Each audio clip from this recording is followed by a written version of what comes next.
नमस्कार. आजच्या भागामध्ये आपण बघूया. इथे पौर्णिमा म्हणत असते की माझा नवरा कितीतरी दिवसांनी घरी परत आलाय. माझ्यासाठी तो आईस्क्रीम आणायला गेला होता.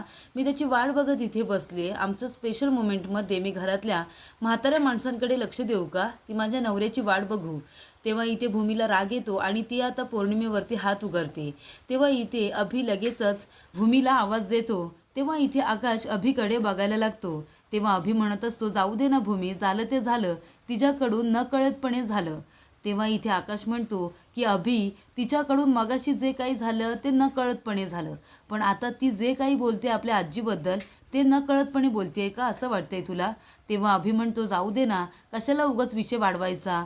आकाश म्हणतो की पौर्णिमाला आताच्या आता आजीची माफी मागायला सांग आणि हा विषय इथेच थांबवायला सांग. अरे, आपल्या आजीचा पाय दुखला तर तिने काळजी तर घेतली नाहीच, उलट ती किती उद्धटपणे बोलते याचा विचार केलास का तू? ती आपल्या सगळ्यांचीच आजी आहे ना.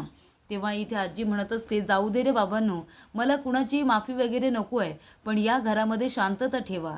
तेव्हा भूमी म्हणत असते, नाही आजी, या घरामध्ये लहानाने मोठ्याचा जर आदरच नाही केला तर हे घर कसं काही सुखी होणार. आणि पौर्णिमा जे काही वागली, जे काही बोलली, सगळं चुकीचं आहे. पौर्णिमा, आताच्या आता आजींची माफी माग, मी तुला सांगते ना. तेव्हा पौर्णिमा म्हणते, तू कोण आहेस ग हे सांगणारी? मी कुणाची माफी मागायची आणि कुणाची नाही ते तू कोण आहेस सांगणारी? मी तुझं काही ऐकणार नाही आहे, तुला कळलं का? तेव्हा इथे आकाश म्हणत असतो की पौर्णिमा, भूमी या घरातली करती धरती सून आहे, तुला कळतंय ना. आणि हे बघ, तुला जर आता आजीची माफी मागायची नसेल ना, तर अभि, एक गोष्ट मी तुम्हाला दोघांना सांगतो, मी काहीतरी कठोर निर्णय घेईन एकच. त्याच्यामुळे या घरामध्ये राहायचं असेल ना तर आमचं ऐकून सुद्धा राहावं लागेल, नाहीतर मी जर काही कठोर निर्णय घेतला तर तुमच्या दोघांसाठी ते अवघड होऊन बसेल. तेव्हा मी आता शेवटचं सांगतोय, आजीची माफी माग. तेव्हा इथे अभि आता पौर्णिमेला खुणावतो आणि माफी मागायला सांगतो. तेव्हा पौर्णिमा म्हणते की आजी, मला माफ करा, मी जे काही वागले त्यासाठी सॉरी. आणि ती भूमीकडे रागाने बघते आणि तिथून निघून जाते. तेव्हा इथे सगळ्यांनाच खूप जास्त राग आलेला असतो तिच्या वागण्याचा. तेव्हा इथे सगळेजण म्हणत असतात की आजी, बरं वाटतंय ना, नाही तर डॉक्टरकडे जाऊया. तेव्हा इथे मानसी म्हणत असते की आजी, हे बघा, जास्त दुखत असेल तर आता इथे थांबू नका, आपण डॉक्टरांना बोलूया का? तेव्हा इथे रागिनी सुद्धा तेच म्हणत असते. आजी म्हणतात, नाही नको, आता माझं वय झालंय, त्याच्यामुळे आता हे छोटं मोठं दुखणं तर आता उभारणारच, पण ह्या घरामध्ये तुम्ही वाद करू नका रे माझ्यामुळे. तेव्हा इथे भूमी म्हणत असते की आजी, बघा तुम्हाला कसं वाटतंय, नाहीतर उद्याचं जाणं आम्ही कॅन्सल करतो, आम्ही नंतर कधीतरी जाऊ, आधी तुम्ही बरं होणं जास्त गरजेचं आहे. तेव्हा आजी म्हणतात, नाही नाही, अजिबात नाही, मला आता बरं वाटतंय आणि आहेत ना सगळेजण माझी काळजी घ्यायला, तुम्ही दोघं जण उद्याचा प्लॅन अजिबात कॅन्सल करू नका, असं आजी म्हणत असतात. तेव्हा इथे भूमी म्हणत असते, नाहीतर उद्या जाण्यापेक्षा आम्ही नंतर कधीतरी जाऊ, आजी आम्ही आता थांबतोय. तेव्हा रागिनी म्हणत असते, भूमी बाळा, असं करू नकोस, अगं मी आहे, मानसी आहे, अभि आहे आणि हे सुद्धा आलेत ना आता, अजिबात काळजी करू नका तुम्ही आईची, तुम्ही जा दोघंजण, छान एन्जॉय करा, आम्ही सगळेजण आहोत ना आईची काळजी घ्यायला, हो की नाही? तेव्हा इथे आईसुद्धा म्हणतात, हो, तुम्ही दोघंजण जाणं अजिबात कॅन्सल करू नका. तर इथे पौर्णिमाला आता खूप राग आलेला असतो. पौर्णिमा आता सगळ्या वस्तू अस्ताव्यस्त करत असते आणि आदळाआफट करत असते. ती म्हणत असते की आपण कितीही चांगलं वागण्याचा प्रयत्न केला ना तरीसुद्धा या घरामध्ये आपली लायकी लगेच आपल्याला दाखवण्यात येते की आपण या घरातले नाही आहोत, यांच्या उपकाराखाली जगतोय हे आपल्याला लगेच जाणून देतात. तेव्हा इथे अभि म्हणत असतो, मला सुद्धा कळतंय ते, मला सुद्धा आकाशचं वागणं अजिबात आवडलं नाही, मी त्याच्यासाठी एवढं सगळं करतोय, प्रामाणिकपणे मी काम करतोय, पण त्याला त्याची काही किंमतच नाही आहे. मी आतापर्यंत जे काही केलं ना ते सगळं मी बंद करणार आहे आणि कोणी ऐकणार नाही आहे त्याचं आता काही, त्याचं वागणं मला सुद्धा खूप खटकलं आहे. तेव्हा रागिनी म्हणत असते, माझ्याशी पंगा घेतल्यानंतर असंच होणार ना, तुम्हाला कळत नाही आपलं कोण परकं कोण, शेवटीला आकाशने तुमची लायकी तुम्हाला दाखवून दिलीच ना. तेव्हा रागिनी म्हणत असते की आतापर्यंत तुम्ही दोघंजण जे काही वागत होता, तुम्हाला काय वाटलं, मला कळत नाही आहे का? आकाशच्या गुड बुक्समध्ये राहण्यासाठी तुम्ही दोघंजण जे काही करत होता ना, मला सगळं कळत होतं, तुम्ही त्याच्या फेवरमध्ये सगळी कामं करत होता, ते सुद्धा मला माहिती होतं, पण तरीसुद्धा मी तुम्हाला ते करू दिलं, कारण मला माहिती आहे माझी वेळसुद्धा येणार आहे आणि तुमची वेळसुद्धा येणार आहे, जशी तुमची वेळ आत्ता आली. तेव्हा रागिनी म्हणत असते, मी माझ्या नवऱ्याला जेलमध्ये टाकलं, हो टाकलं ना मी माझ्या नवऱ्याला जेलमध्ये, वाईट वागले मी, पण ते माझ्या बाजूने नव्हते, माझा नवरा माझ्या विरोधात होता आणि मला अडचण होती म्हणून मी त्यांना जेलमध्ये टाकलं. पण नंतरला मी काय केलं, आता ते सुटून आलेत ना, तर आता मला दुसरा डाव खेळावा लागणार आहे. हे बघा, तुम्हाला दोघांना जर माझी साथ द्यायची असेल तर द्या, पण एक गोष्ट मी तुम्हाला सांगते, माझ्याबरोबर राहिलात तर फायद्यात राहाल आणि जर माझ्या विरोधात राहिलात तर कायमचे संपून जाल. मग आता तुम्हाला काय पाहिजे ते बघा. माझ्याबरोबर असाल तर भूमी आणि आकाशला कायमचं संपवून सगळी सत्ता आपण आपल्या हातामध्ये घेऊ शकतो आणि एकदा का सगळी सत्ता आपल्या हातामध्ये आली की तुम्हाला तिथे लायकी दाखवणारं दुसरे कुणीच नसेल. तर आता बघा, तुम्हाला विचार करा काय करायचं आहे ते. तेव्हा रागिनी जात असताना पौर्णिमा आवाज देते आणि म्हणते की आई, आम्ही तुमच्या बरोबर आहोत. तेव्हा अभि म्हणतो, हो आई, आम्ही आहोत तुझ्या बरोबर, फक्त काय करायचं आहे ते सांग. तेव्हा रागिनीने आता पुन्हा पौर्णिमा आणि अभिला अगदी योग्य वेळ बघून आपल्या जाळ्यामध्ये ओढलेलं असतं तिला मदत करण्यासाठी. कारण रागिनी आता पूर्णपणे एकटी पडलेली असते, तिला सुद्धा कुणाच्या तरी मदतीची गरजच असते. तेव्हा इथे आता रागिनीने भूमीची आणि आकाशची खोलपला सुपारी दिलेली असते. ती म्हणते की खोलप, हे भूमी आणि आकाश आहेत, हे दोघं जण उद्या हनीमूनला जाणार आहेत. ते घरातून निघाल्यापासून त्यांच्या मागावर राहा, त्याचा पाठलाग कर आणि मग ते जिथे कुठे तुला दिसतील ना की एकांतामध्ये आहेत तिथे त्यांचा खेळ खल्लास करून टाक, त्यांना कायमचं संपवून टाक आणि हे काम लवकरात लवकर झालं पाहिजे. ते दोघं जण हनीमूनला गेलेत आणि त्यापेक्षा चांगला वेळ अजिबात नसणार आहे त्यांना संपवण्यासाठीचा. तेव्हा अभि म्हणतो की आई, घाई तर होत नाही आहे ना. तेव्हा रागिनी म्हणत असते, घाई नाही, उलट उशीर झालाय. तेव्हा रागिनी म्हणते की अभि, अरे तुला कळत नाही आहे, हनीमूनपेक्षा दुसरा कुठला दिवसच नसू शकतो त्यांना मारण्यासाठी. दोघेही एकमेकांबरोबर खूपच जास्त आनंदी असतील ना, एकमेकांबरोबर छान वेळ घालवत असतील. त्यांना माहितीसुद्धा नसेल की हनीमूनच्या दिवशी आपण त्यांना मारण्याचा प्लॅन केलेला आहे आणि जेव्हा त्यांना खोलप आता संपवेल ना आणि ते दोघं जण आनंदाच्या भरामध्ये मरून जातील ना, तेव्हा त्यांना कळेल की त्यांनी कुणाशी पंगा घेतला होता आणि ते दोघे कायमचे संपून जातील. तर इथे आता भूमीला झोप येत नसते. तिच्या स्वप्नामध्ये एक बाई येते. ती म्हणत असते की आई, योगेश्वरी आहे तुमच्याबरोबर, पण तरीसुद्धा संसार वाचवण्यासाठी, तुझा घर वाचवण्यासाठी आता तुलाच प्रयत्न करायचे आहेत. तुला तुझे डोळे उघडे ठेवायचे आहे. जे काही करशील ते विचारपूर्वक कर. तेव्हा इथे आई योगेश्वरी तुझ्याबरोबर आहे, रात्र वैर्याची आहे.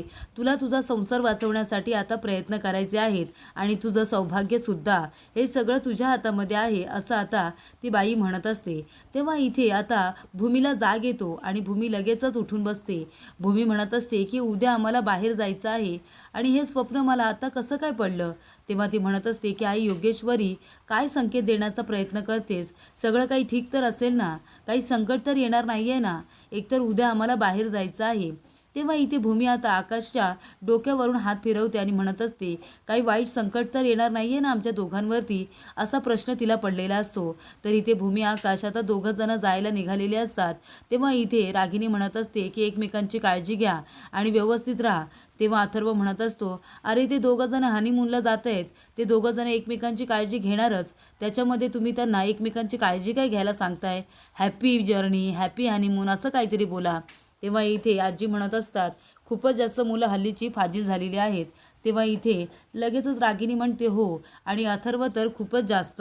तेव्हा पौर्णिमा म्हणत असते, अरे अथर्व, हे काय बोलतोयस तू. ते दोघं जण हनीमूनला जात आहेत, आता तिथे काय करायचं आहे त्यांना चांगलं माहिती आहे, आता त्यासाठी आपण काही वेगळं बोलायचं.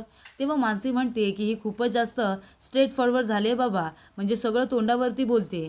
तेव्हा आकाश म्हणतो, नाहीतर काय. तेव्हा रागिनी म्हणत असते, बरं ते सगळं जाऊ दे, तुम्ही दोघं जण आता 2-4 दिवस बाहेर चाललाय, त्याच्याकडे तुम्ही लक्ष द्या. तेव्हा तो इथे आकाश विचारतो, राजा काका कुठे आहे.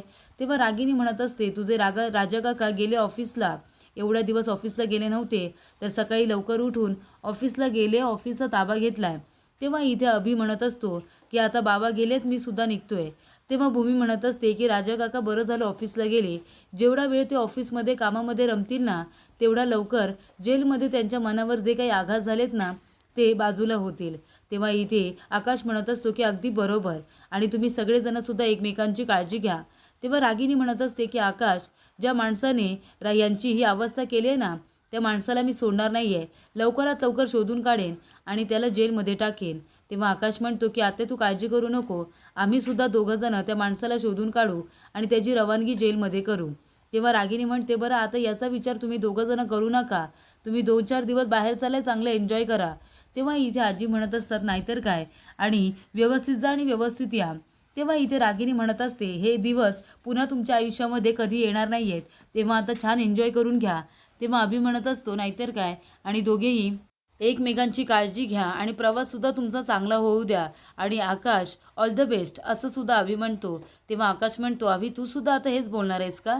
तेव्हा इथे अथर्व म्हणत असतो, आणि आकाश जरा पाय सांभाळू ना, पाय अजून तुझा पूर्णपणे बरा झालेला नाही आहे. तर इथे सगळेजण आता आकाशला आणि भूमीला चिडवण्याचं काम करत असतात. तेव्हा भूमी म्हणत असते, आजी आम्ही आता निघतोय, पण आता मी जाते तर माझ्यावरती जी जबाबदारी आहे ती कुणावर तरी जबाबदार व्यक्तीवरती द्यायला हवी आहे ना. मी नसणार आहे तर माझ्यामुळे काम थांबायला नको. तेव्हा पौर्णिमा म्हणत असते की आता आकाशनंतर अभिच मोठे आहे, त्याच्यामुळे ही जबाबदारी माझ्याकडेच येणार आहे. भूमी, ह्या चाव्या एकदा माझ्या हातामध्ये तू दे, की ह्या चाव्या पुन्हा तुझ्या हातामध्ये कधीच येणार नाही, याकडे मी लक्ष देईन. तेव्हा आता पौर्णिमेला वाटत असतं की भूमी तिच्या हातामध्ये चाव्या देईल, पण इथे भूमीने अगदी योग्य व्यक्ती निवडलेली असते आणि ती असते मानसी. भूमी जाते आणि मानसीच्या हातामध्ये घराच्या चाव्या देते आणि भूमी म्हणत असते की मानसी, मला माहिती आहे मी नाही आहे, तर तू अगदी व्यवस्थित ही जबाबदारी सांभाळशील. तेव्हा इथे पौर्णिमेला आता खूप जास्त राग येतो आणि ती काय बोलायला जाणार, रागिनी लगेचच तिचा हात पकडते आणि तिला थांबवते आणि तिला काही बोलूसुद्धा देत नाही. तेव्हा भूमी म्हणत असते की ही जबाबदारी खूप मोठी आहे, पण तू अगदी व्यवस्थितरित्या ती सांभाळशील, मला खात्री आहे, म्हणून ही जबाबदारी मी तुझ्यावरती देते. व्यवस्थित घर सांभाळायचं, सगळ्यांची व्यवस्थित काळजी घेशील ना? तेव्हा मानसी म्हणते, हो ताई, मी अगदी व्यवस्थित घर सांभाळेन, सगळ्यांची काळजी घेईन. तेव्हा अभि म्हणत असतो की आकाश तू इतकी काळजी करू नको. आकाश म्हणत असतो की आता 2-4 दिवस मी नसणार आहे, त्याच्यामुळे राजाकाका आता आहे, पण तरीसुद्धा ऑफिसचं काम व्यवस्थित सांभाळा, राजाकाकाला तुमची मदत झाली पाहिजे. तेव्हा अभि म्हणतो, काळजी करू नको. तेव्हा आकाश म्हणतो, नाही, तुम्ही दोघं जण असताना मी काळजी नाही करणार, पण तरीसुद्धा आपलं ऑफिस व्यवस्थित सांभाळा. आकाश म्हणतो, भूमी निघूया का आपण? तेव्हा भूमी म्हणते, हो निघूया ना. तेव्हा सगळेजण आता बाय करण्यासाठी त्यांना बाहेर येतात. तर इकडे आता सगळेजण बाजूला गेल्यानंतर पौर्णिमा म्हणत असते की आई बघितलं ना तुम्ही, ही भूमी किती ओव्हर स्मार्ट आहे ते. तेव्हा रागिनी म्हणते, असू दे ग, तो दिवा नाही का, म्हणजे विजायच्या आधी फडफड करतो आणि खूप जास्त जळत असतो, तसं या भूमीचं चाललंय. आता ती कायमची विजणार आहे ना, तेव्हा ती आता खूप जास्त तेवते आणि फडफड करते, पण काळजी करू नको, लवकरच तिचं काम होणार आहे. तेव्हा भूमी आकाश आता बाहेर पडल्यानंतर रागिनी लगेचच खोलपला फोन करते आणि म्हणते की खोलप, भूमी आणि आकाश दोघं जण आताच गाडी घेऊन निघालेत, आता ते दोघं जण प्रवासाला लागतील. त्यांचा हा प्रवास कसा कायमचा संपवायचा आहे ते तुला चांगलंच माहिती आहे, लवकरात लवकर कामाला लाग, असं रागिनी सांगते. तेव्हा इथे भूमी आकाश दोघं जण आनंदाने जात असतात. भूमी खूप खुश असते, आकाश तिच्याकडे एकटक बघत असतो. तेव्हा भूमीचा हात आकाशने पकडलेला असतो. भूमी आता हात सोडवते आणि आकाशला म्हणते की आकाश पुढे बघून गाडी चालव. तेव्हा आकाश म्हणतो, हे काय भूमी, म्हणजे आता कुणीतरी इतकं सुंदर दिसायचं आणि मी बघायचं सुद्धा नाही, नवऱ्याने बघायला नको का? तेव्हा भूमी म्हणते की योग्य वेळेवरच नवऱ्याने बायकोकडे बघायचं असतं, बायको काही थांबवत नाही, पण आता आपण गाडीने चाललोय ना, मग सगळं लक्ष पुढे पाहिजे, गाडी चालवतोयस ना, व्यवस्थित चालव. तेव्हा इथे भूमीला आठवतं ती बाई स्वप्नात आलेली असते, ती म्हणालेली असते की रात्र वैर्याची आहे, उद्या आई योगेश्वरी तुझ्याबरोबर असेल, पण तरीसुद्धा तुझं सौभाग्य आणि तुझा संसार वाचवण्यासाठी तुलाच प्रयत्न करायचे आहेत. तेव्हा इथे आकाश म्हणत असतो की भूमी काय झालं, कसला विचार करतेस? भूमी म्हणते, नाही, मी कसलाच विचार करत नाही आहे. तेव्हा इथे भूमी म्हणत असते की आकाश आपण लवकरात लवकर पोहोचूया. तेव्हा इथे आकाश म्हणत असतो, अगं हो हो भूमी, आता आपल्याला पोचायचंच आहे, किती ती घाई. तर इकडे भूमी घाबरलेली असते, म्हणून ती म्हणत असते की आपण लवकरात लवकर त्या ठिकाणी पोहोचूया. आकाश म्हणतो, भूमी तुला माहिती आहे का, आपण जिथे जातोय ना ती जागा तुला खूप आवडेल, ती पूर्णपणे निसर्गरम्य जागा आहे, माहिती आहे तुला? तेव्हा इथे भूमी म्हणते, हो का? तर इकडे आता भूमीचं लक्ष जातं त्या गाडीकडे. ती गाडी तिला आता आरशामध्ये दिसत असते. ती म्हणते की आकाश, ही गाडी आपला पाठलाग करते का रे? आणि ती त्या गाडीकडे बघत असते. ती म्हणते, मगापासून मी बघते, ही पांढऱ्या रंगाची गाडी आपल्या गाडीच्या मागेच आहे, म्हणजे ती केव्हापासून आपला पाठलाग करते. तेव्हा इथे आकाशसुद्धा आता आरशामध्ये बघतो, त्याला ती गाडी दिसते.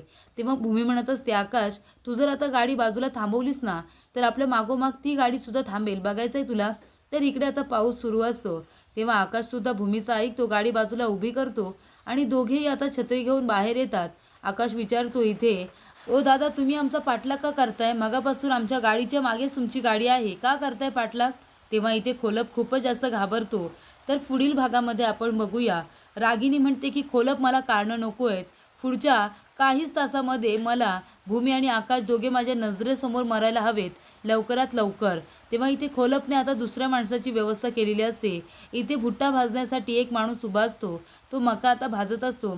तेवढ्यातच इथे भूमी म्हणते की आकाश, आपण गरमागरम मका खाऊया का? तेव्हा आकाश आता भूमीसाठी आणायला जातो. तेव्हा इथे तो माणूस जो मका भाजत असतो तो आता खालून एक चाकू काढतो. चाकू काढल्यानंतर तो हातामध्ये घेत असतो आणि आकाश तिथे जात असताना भूमीचं लक्ष जातं आणि भूमी आता खूपच जास्त घाबरते. तिच्या मनामध्ये वेगळेच विचार येतात.